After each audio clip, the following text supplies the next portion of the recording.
বিষ্ণুপুর গ্রামে এক বৃদ্ধা ও তার নাতি-নাতনি তিনজন মিলে একসাথে বসবাস করত।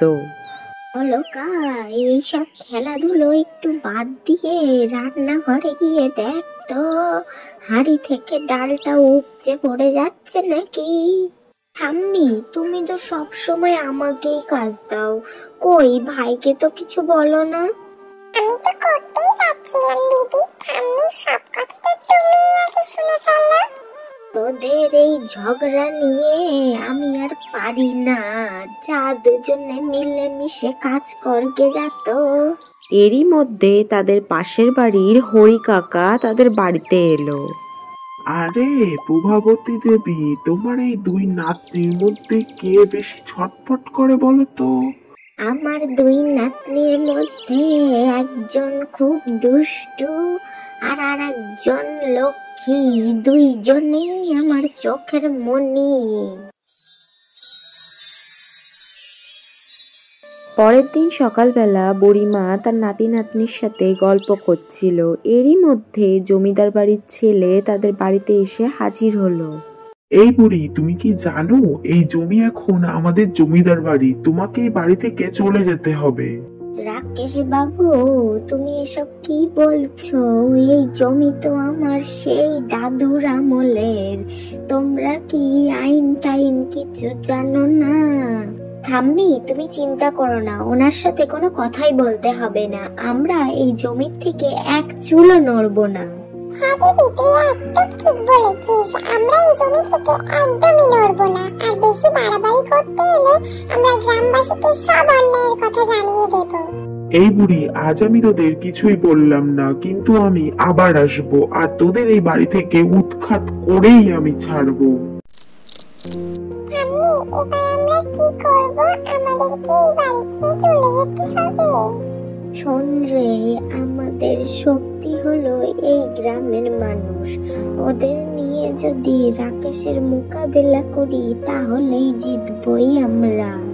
হ্যাঁ ঠাম্মি, আমি সব পাড়ার ছেলে মেয়েকে ডেকে আনবো। ঠাম্মি, রাকেশ বাবু কিন্তু সহজেই ছাড়বে না, আমাদের কিন্তু খুব বুদ্ধি করে এগোতে হবে। ঠিক তাই, তুই রাকেশের লোকেদের দিকে নজর রাখবি, আর অলকা তুই গিয়ে গোপালীর সাথে কথা বল।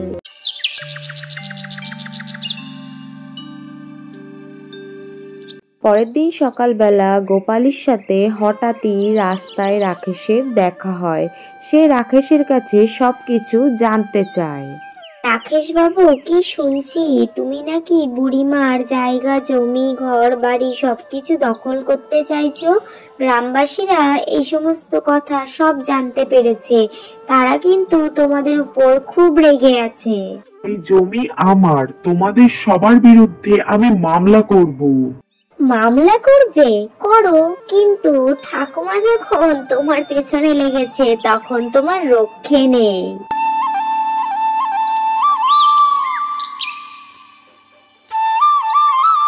রাকেশ বাবু, তুমি আবার কেন আমার বাড়িতে এসছো?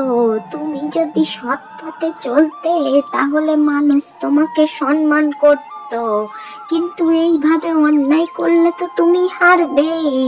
আমি ভুল করেছি বুড়িমা, আপনাদের সবার কাছে আমি ক্ষমা চাইছি। তাহলে এখন থেকে আমরা এই বাড়িতেই থাকবো আর এই গ্রামে শান্তি করে বাঁচবো। ঠাম্মি, তোমার বুদ্ধি না থাকলে কিন্তু আমরা কিছুই করতে পারতাম না।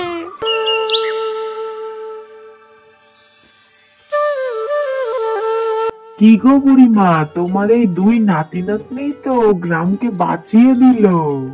ওরা তো আমার জীবন, ওদের নিয়েই তো আমি বাঁচি। এবার কিন্তু আমি ঠাম্মির জন্য মেলা থেকে মিষ্টি নিয়ে আসবো। আর আমি ঠাম্মিকে পান আনতে ভুলবই না। এরপর থেকে বুড়িমা ও তার নাতি-নাতনি সুখে শান্তিতে বসবাস করতে লাগলো।